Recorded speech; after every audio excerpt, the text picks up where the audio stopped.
back to Cine-Mess Embracing Bad Cinema. I'm India. And I'm Jess. And today we're going to be coming up with our own story ideas. Yeah, we thought, we've talked about a lot of bad movies, so why not make our own? Yeah. I think we'll do this every once in a while, just for a fun little episode. Also, when we don't have the time to watch another movie. Yeah.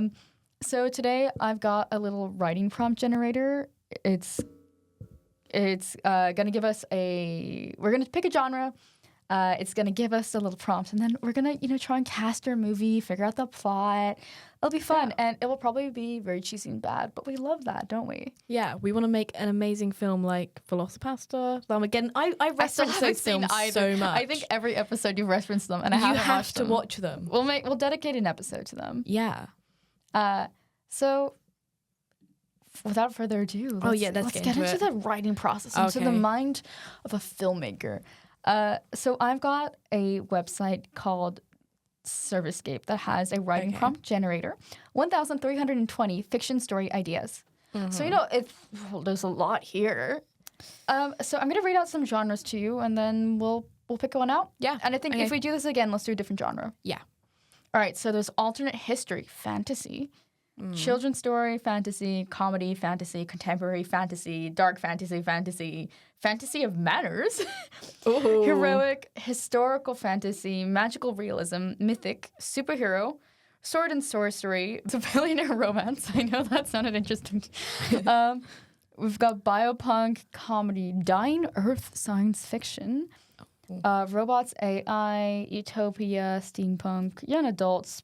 Should we go with billionaire romance? Yeah, I'm really liking billionaire romance right now. Okay, billionaire romance, submit, and now it's loading a few different writing prompts. So I think I'll go through three, and we choose one. Mm-hmm. So writing prompt number 839. Ooh, okay, so this is number one. A billionaire mogul. Mogul. Yeah. Billionaire mogul loses much of his wealth in a legal battle with your family. To your mutual surprise, what begins as hatred turns into romance as you find a way to give him back the fortune he lost. Ooh. Okay. Okay. Our second choice. Yeah. Writing prompt 897. You've worked years to get to where you are as a hairstylist to the stars.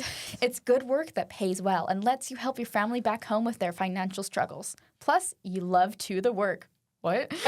You love to the work? You love to the work. That sounds like my essays. The only downside... It's so badly structured. Right. The only downside is that the patrons of your salon aren't exactly easy to talk to. Their priorities are so different. Vanity plagues their every move, and their cavalier attitudes drive you crazy.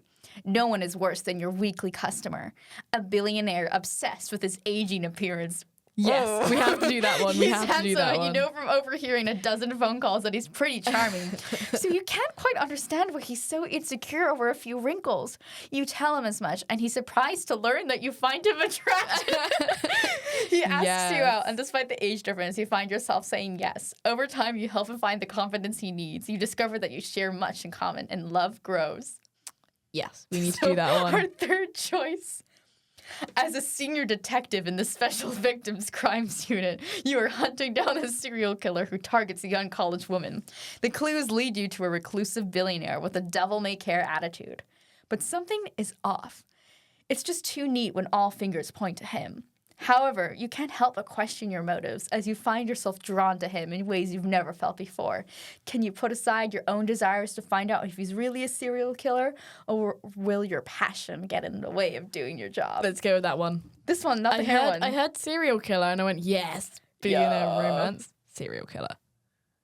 That sounds amazing. I have another one.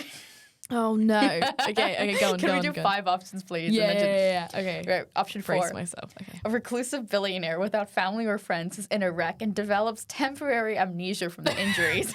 Without any identification, he falls in love with you, the nurse who nurses him back to health. Oh. As his memory slowly returns, he realizes that friendship and love has been missing from his life, and he's found both in you.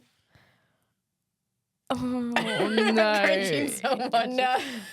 Why is he giving, Persona vibes? Yeah. I don't like that. This next one is like the definition of an ick. Prepare yourself. Okay. Again, we didn't write these. These are from an auto generator. Yeah. If you have a problem, hit up servicescape.com and fight them about it. He ran his hand through your hair, commenting on its softness, and from that moment, you were hooked. You had no idea he owned a vast empire of real estate and was looking to find the perfect lady to settle down with. Ew. No. That one's not even fun. It's just No, like thank weird. you. I want the serial killer one. The serial killer Yeah, one? I feel like the detective serial one? killer would work really well. Okay. So we either have...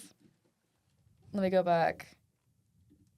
We've got a senior detective in the Special Victims Crimes Unit. You're hunting down a serial killer who targets young college women, leads you to a reclusive billionaire, and you like fall in love.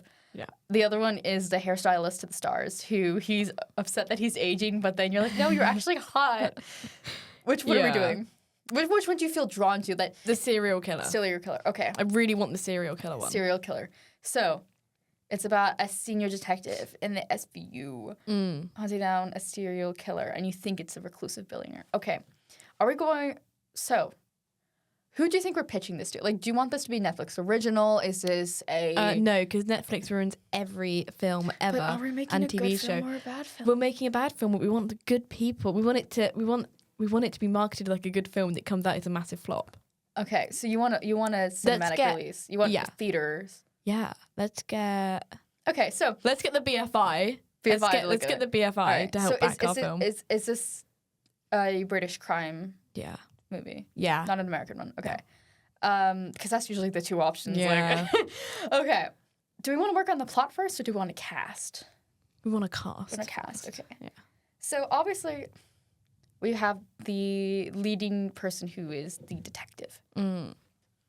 We have the detective. We have the reclusive billionaire. We have maybe like a victim or two. Okay. Yeah. And potentially someone else who is the killer, unless the billionaire is the killer. We haven't decided yet.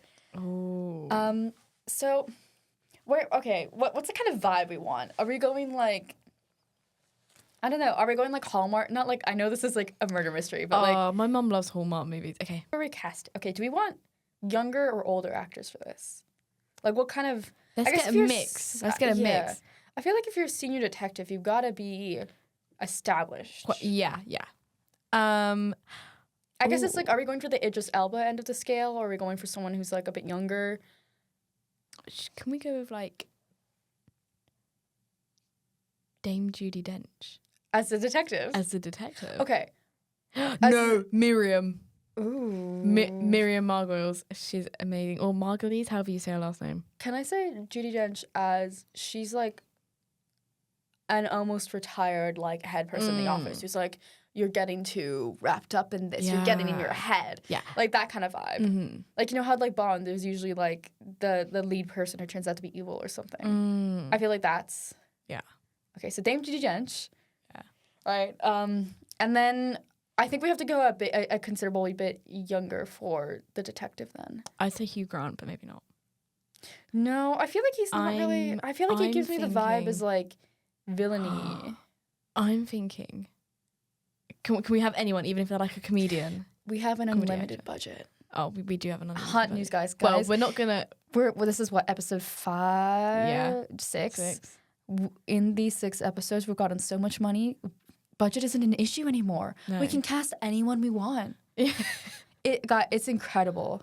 We've got the BFI backing this. We're literally sitting in the studio right now. It's going to be an A24 film. Oh, A24 is picking it up. So being an A24 film. How about we have... Oh, yeah, I'm thinking we have Jonathan Ross. Ooh. Oh, no, have you ever seen Gavin and Stacey? Yes. Okay. Don't say James Corden. No, don't want to mention his name. Do you know Rob Brydon? Oh, I knew you said it with a little roll on the... Wait, anyway. Rob Brydon should be the detective. Wait, the younger. Oh, okay. That makes sense? I feel like I need to look up a picture of this man. Yeah, no. He's really cool. I love him. I love listening to his podcast.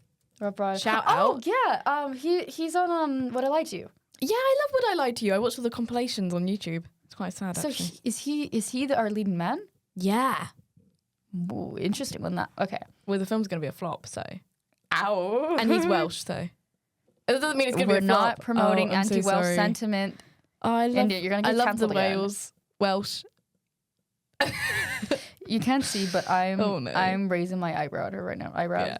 Yeah, eyebrows being raised. I don't like it. Mm-hmm. Okay, so Rob Brydon is our detective. And I'm getting the vibe that he's kind of like, you know, in these detective shows. So cute. Look at him. You know when they have like the kind of crumpled shirt, like he's an alcoholic. He's looking at this case for ages. He's got the crumpled shirt because he's been like falling asleep at his desk. He's really trying to solve this case. He's become an alcoholic. And Judi Dench is like, get out of the office. Yeah. You know, she's like, I'm taking your you ass in gear, man. I'm taking you off the case. And he's like, no. He's like, I've been working my whole life for this. It's like his whole life's work. Yeah. Okay, will so go down the drain if he doesn't solve this case. I guess he lost his wife and kids or something unrelated due to alcohol problems. Yeah, and he's an alcoholic now. Ooh. It's how they always go. Who is our reclusive billionaire with devil-may-care vibes? I say we bring in someone young. Ooh. And I'm going to say I want to say Timothee Chalamet.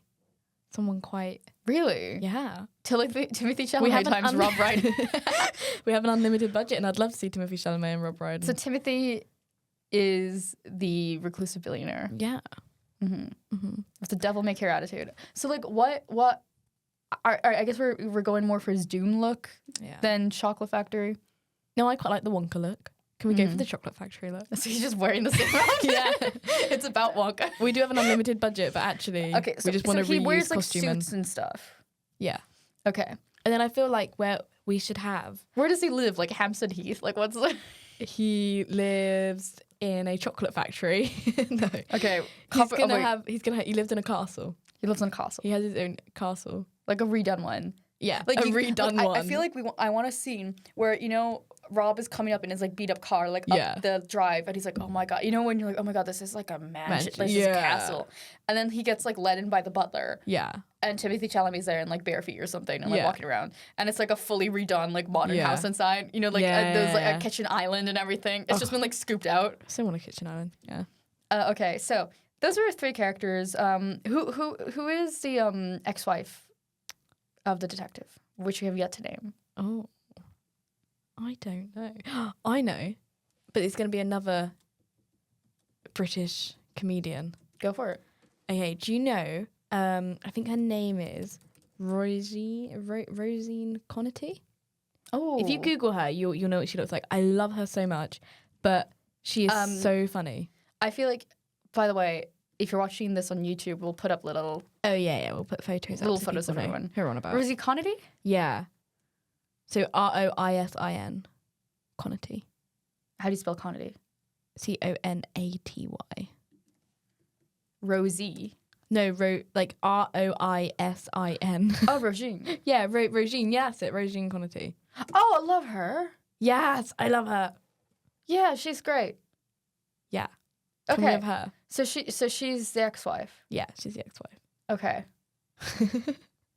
All right. I'm gonna try and make some names. All right. Can we call her like Daffodil? Daphne. Yeah. Should we name all the characters after Scooby-Doo characters? Can Timothee Chalamet's character's name be Shaggy? Look, we might have an unlimited budget. Can we afford the rights? Okay. We have an unlimited budget. Of course we can afford the rights. I went to a random name generator. Yeah. And the first name it gave me? Yeah, go on. Conjurat Gaspar Morel. There we go. Let's use that. Let me generate another one. Thankmar Gopala Ridge. We've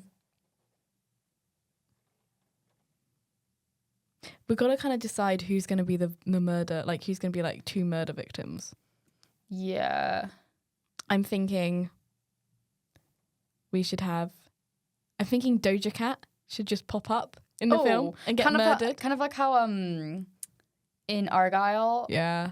We've got who is it? Not Charlie XCX, who is it? No, I know who you mean, yeah. Oh, I'm gonna get crucified for this. Okay,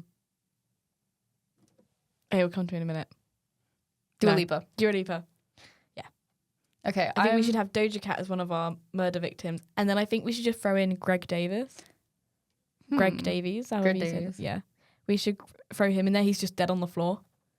Just happens to me. Yeah, just a little cameo. Doja Cat gets killed and there's Greg. Okay. How about, Detective... I'm going to throw out names. Detective Blakesley. Detective Hambleton. What about Bimblebottom? No, this is a serious drama. Oh, sorry. This is really serious. Yeah. Okay, go on. Okay. Detective Harry. No. These are really serious names, aren't they? Arthur Quinn. Detective. I feel like Arthur's like a solid. Arthur Quill. Arthur Quill. Ooh, okay. Arthur Quill. So Sounds Arthur quite nice. Quill is our detective. Yes.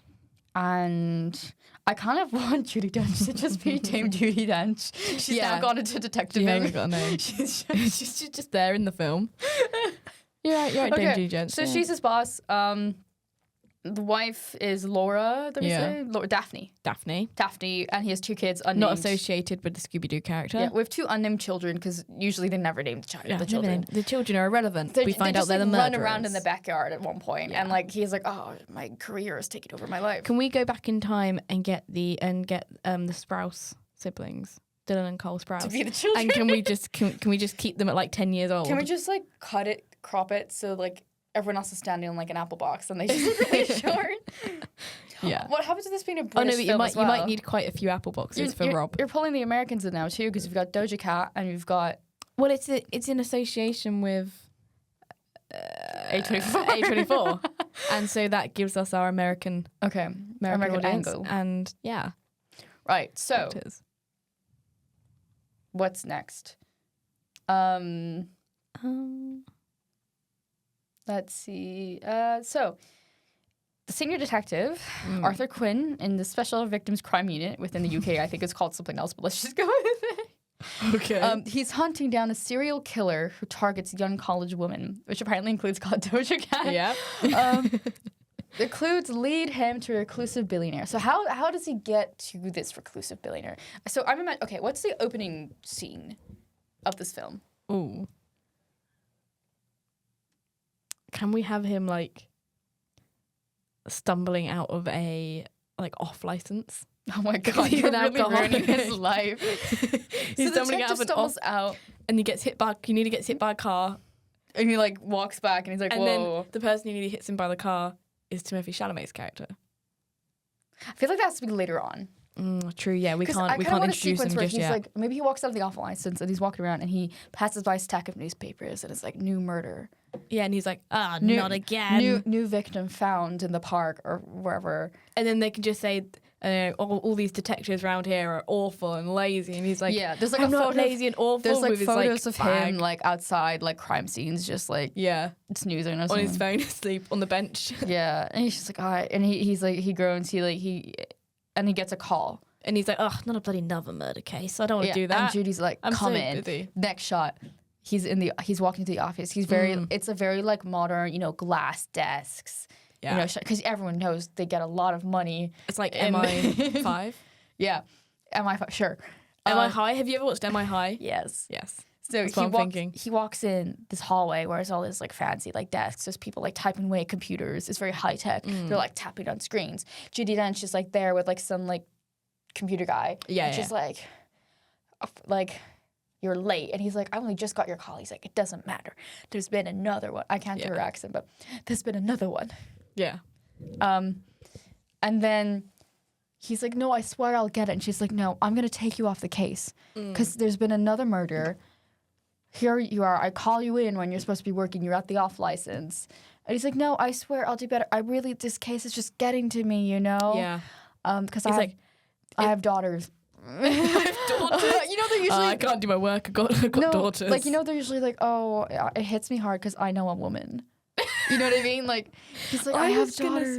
I was going to say, he'd turn around and be like, I have my daughter's under 12 football match to go to. I can't miss it again. It'll shatter. Yeah, it's between family. Shatter our relationship. I'm already an alcoholic. I'm already getting a divorce, but like she's gonna take the kids. I can't lose the kids as well. They're moving to Florida. Yeah, and so I'll never see them ever again. Judi Dench is like, I'll give you one last chance. I won't kick you off the case, but you got to go talk to this billionaire. And she knows it's kind of like a trick because like no one gets to talk to this man.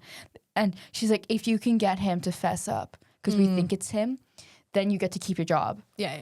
And he's like, okay, but in order to do this, to save his job, he has to not hang out with his family. And he's going to get... Must be really sad. Yeah.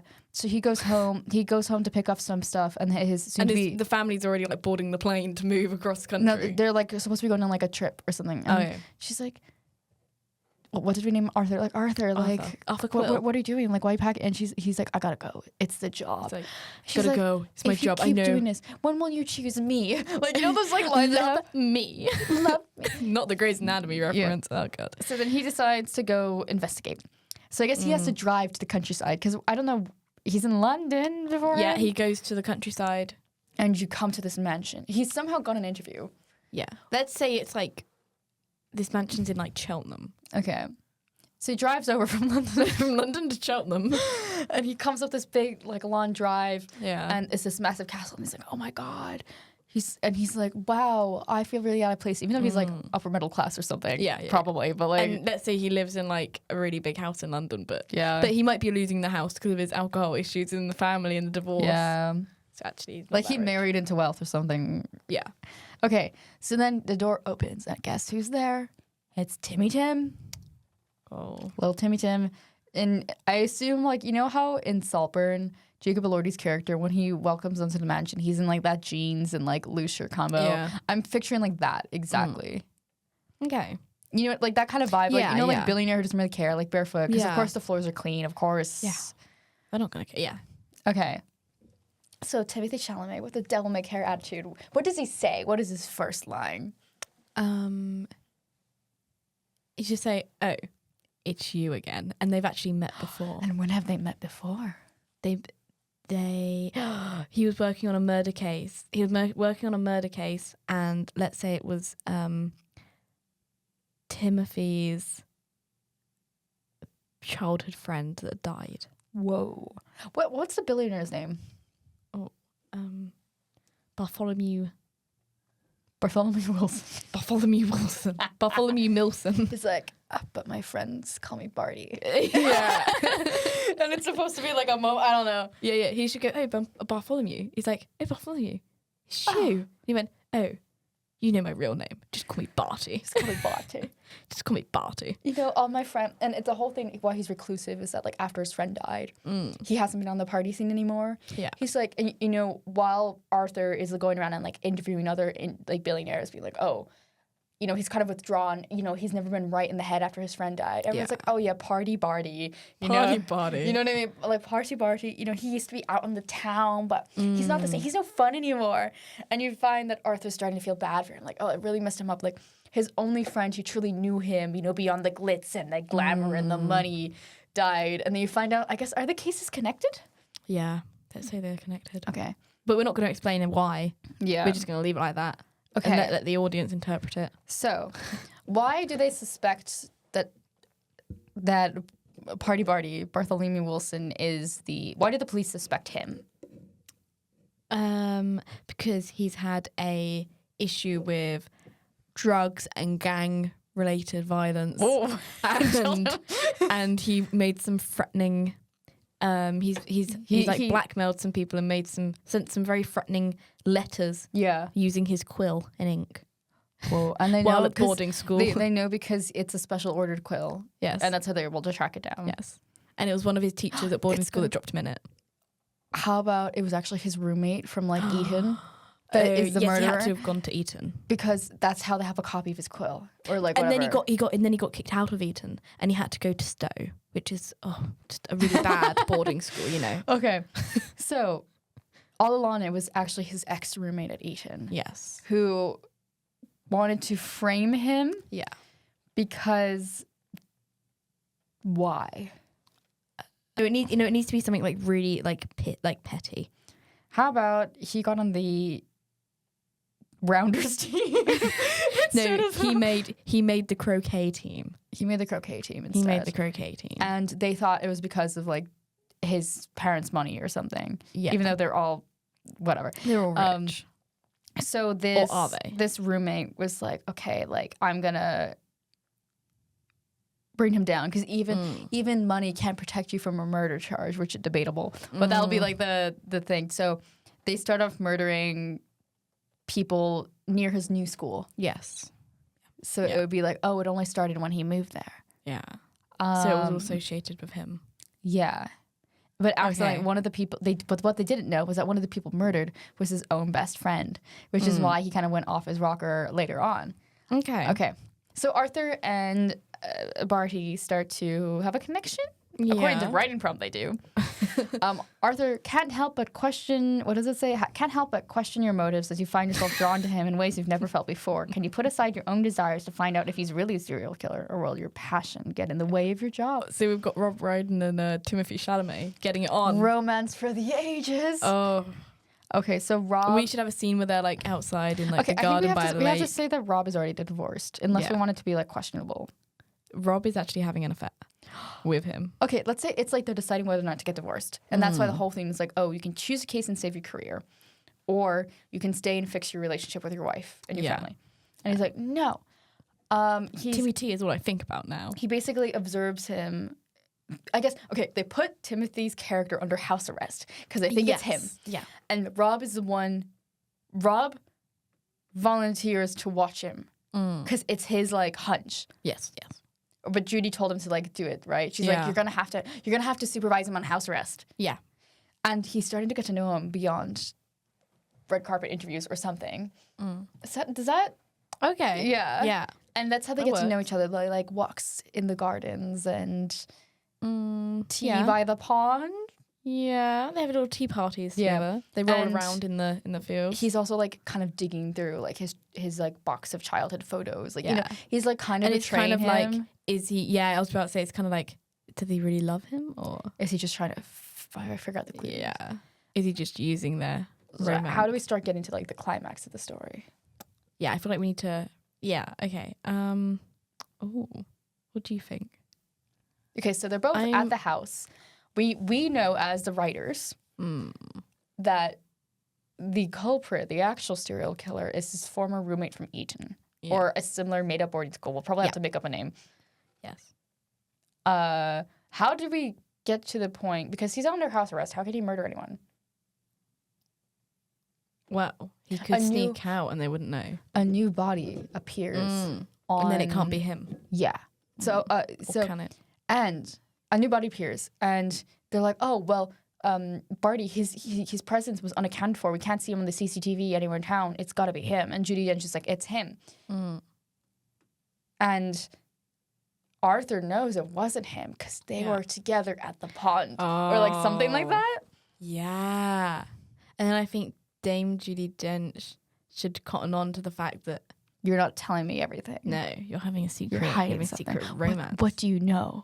Yeah. And he's like, no, I swear Barty didn't do it. And she's like, no, you've been drawn under his spell. He manipulates everybody. She doesn't talk like that. No. Well, she can for the film. Oh my God. We can afford to pay her more. Dame Judi Dench with a Valley Girl accent would be incredible. This film needs to happen now. Yes. Okay. Yeah. So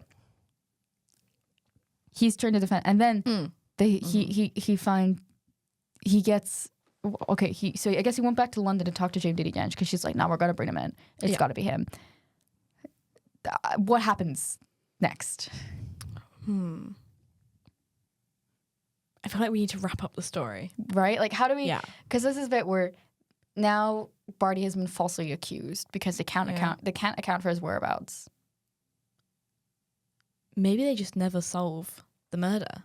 Maybe the film just ends like it never gets solved. I feel no, it ends with Rob getting Arthur. Sorry, it ends with Arthur Quill getting killed. But actually, he's not dead. He then runs away to Miami. He runs away to Miami, with little Barty. Did Barty do it? Barty did do it. What? And hid it from Arthur Quill. He manipulated him. But they all live happily together and they get married. In Miami? On the beach, yeah. Wow. And they invite, and they get Dame Judi Dench comes along to like officiate. I agree with this ending, but I will accept it. Okay. What are we calling this film?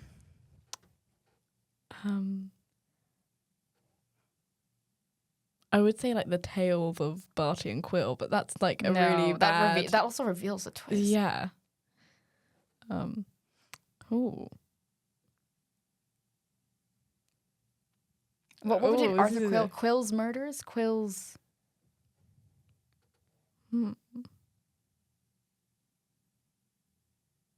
It's really hard to come up with. It is very hard to come up with a title. Hold on. Should we AI generate? Title generator. Title generator. It says infuse your content with emotion. Craft compelling, heart-stirring titles. It says create with one click, but it also doesn't. Okay, what's our keyword? Murder, mystery?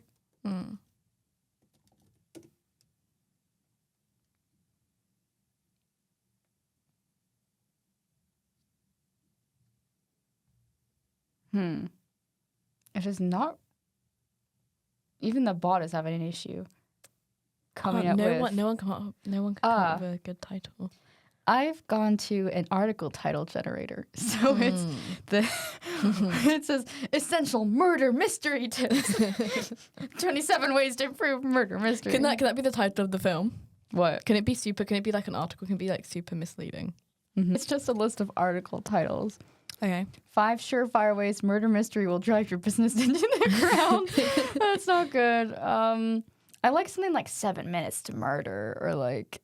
Okay. 7 minutes to murder sounds quite cool. Yeah. Maybe it can be like when they were hanging out, there was only 7 minutes that Timothee Chalamet's character was unaccounted for. Yeah. And that's the only time he could have murdered the person that showed up. So it's like, what happened in those 7 minutes? Yeah, that'd be good. 7 minutes to murder. Okay. 7 minutes to murder, starring Rob Brydon, Timothee Chalamet, and Dame Judi Dench. Rose, alongside Rosie and Connerty, Greg Davies, and Doja Cat. So they just have little cameos. Okay, who are we selling to? Oh, that's a good question. Because we're being backed by the BFI. Yes. It's an A24 film. I mean, okay, where are we premiering this? Are we going Cannes? Are we going... We're going to Berlin. Oh, the Berlinale? We're going to the Berlinale because Berlin's really cool. It's smaller, slightly smaller film festival than others. Yeah, we win the Golden Bear. Ooh. Or do we win the Crystal Bear? What's the difference? One's for it's like for upcoming films. The Golden Bear's like the big award. Mm-hmm. Let's have a look. Right. So we're going to the Berlinale instead of Cannes. We're backed by the BFI apparently. Yeah. What else? What else do we need to know about the release of this film? I mean, when's it coming out? It'll be in cinemas near you next year. 2025? 2025, yeah. It's a really good film. We're gonna get it rushed. March 2025? Or do we want to do it closer to Oscar season, so like October? Okay, Crystal Bear, members of the youth jury generation 14 plus. Let's say we win the big, like the Golden Bear. Yeah. That's like the big one. Or if we took it to Cannes, we could win the Palme d'Or. Ooh. We need a dog in there. No, Palme d'Or is the award, but the Palme Dog is an award for dogs in film. Yeah, I've misheard you. by Toby Rose, yeah. Okay. Who I met in Berlin, just nice. put it out there. You know? Okay. We got to wrap this up. Yeah. So, we 7 Minutes to Murder. Yes. Co-starring Timothee Chalamet. Rob Brydon. Featuring Dame Judi Dench. And Rosie Connerty. Doja Cat and Greg Davies. Yeah. Okay. We'll have one of those like multiple heads posters. Yeah. Just all the yeah. Okay. Like 7 Minutes to Murder. Looking. It's a billionaire romance murder mystery. Yep. That takes place in the UK. Oh yeah. And it'll be like 2 hours long? Yeah. 2 hours long and coming to cinemas near you. Yeah. 2025 October. It's an October release. So get to the Oscars. I think that's a great movie. Yeah. Great movie pitch. We definitely didn't come up with it just now in 30 minutes. Of course not. I've been working on this my whole life. Oh yeah. All 19 years for you. Yeah. It's been longer for me. 22 years coming. Oh gosh. You are quite old. Yeah. I knew Timothy was going to be a star 22 years ago. I was born and I went, that Timothy, that he's something. Timmy guy. He's Timmy Tim. He's gonna do well. Yeah, Timothee Chalamet. How old is he? I'm not sure. I don't know. He's 28. So when he was 28 and Rob Brydon, who's when he was 60. 6 years old, we're like, he's a star. Yeah. Okay. All right. Well, I think that was a fabulous pitch. It was. It's amazing. It's been a great episode. Yeah. It's been really fun. I mean, let us know. I enjoyed this, but let us know if you guys... No, I've really hated this. Oh, that's a pity. Well, I'm sorry. Ignoring India's opinions, let us know. Well, you do anyway. Let us know if you enjoyed listening to this. We'll do more of these in the future, potentially pitch some more films. Yes, hopefully. It's been really fun. Next week, we'll be back to our normal schedule of reviewing a bad movie, not making one. Yes. So anyway, I've been Jess. I've been India. And this has been Cine-Mess, Embracing Bad Cinema. Thank you for listening, and we'll see you next week. Goodbye. Bye.